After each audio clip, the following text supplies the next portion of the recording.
We have to find ways of addressing stigma and discrimination. Michelle was extremely optimistic and wonderful in this new universe. Everything is changing in the world. But we saw Sam say something totally different. And we deal with this. India has maybe changed Section 377, the law. It's going to the Supreme Court. Supreme Court has to make a decision. Not yet quite repealed. We've still got another hurdle there. In Pakistan, they have the Sharia and the civil law. In Afghanistan, they have the Sharia and the civil law, where we can still be killed for being who we are. We have to figure out ways of engaging with government without creating even more problems for ourselves and more arrests. We are constantly being asked to behave responsibly when the societies that we live in treat us as we have no worth, we have no power, we have no dignity, so why bother? Why should we behave responsibly in the societies that treat us so irresponsibly? So we need more money, we need more coverage, we need more knowledge. And Stephen is right, this stuff that Chris was talking about is an excellent way of getting more knowledge. But we need more than just epidemiological data. We need sociological data, we need anthropological data, we need ethnographic data as to how different communities of MSM and transgenders and gay men and hijras and kotis and katois and bakla and warrior, all the different names, how they live their lives, how do they make their own decisions in terms of their own risk behaviors. We don't have enough knowledge about that. And so, one of the reasons why I think the Global Fund got engaged with us, can I have some water? Can you help me with some water? This humidity is killing me. You know, I lost my suitcase, so I had no clothes to wear. So I thought, should I come here without clothes on or what? But in this humidity, I think being naked is a much more sensible option. Okay, I want to end up very quickly because there's other people to speak and they need their rights.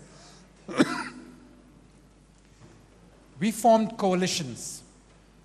Coalitions with UNDP, with international NGOs, with our partners in different countries. We came together to work together, a very diverse network of partners. And that seemed to somehow work.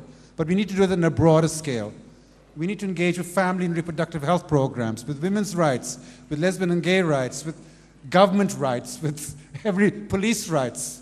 The reason why the Afghan government is interested in investing in MSM and HIV is not because they have vulnerable MSM, it's but that the soldiers and the police were vulnerable to HIV from their male sex workers.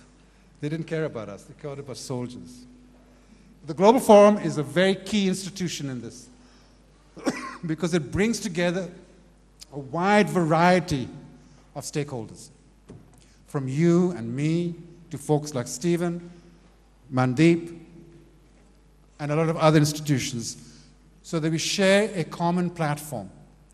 And I seriously believe now, after 40 years of engagement, that we can no longer shout at each other over the wall.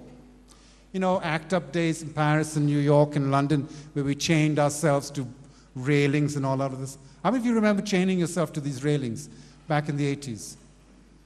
1. Oh God, we are old, no? 2. 4. Those days are over. It's the day of dialogue. It's the way of sharing and networking, building coalitions.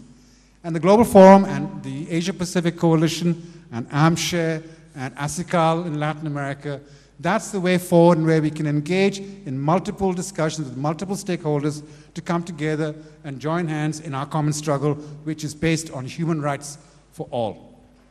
Not just MSM, gay men, transgenders, whatever, but for all. This is not a struggle that will end in a few years. You, as the next generation, carry that vision forward. It's up to you. I don't expect to live out the end of my days with that vision and that dream being true.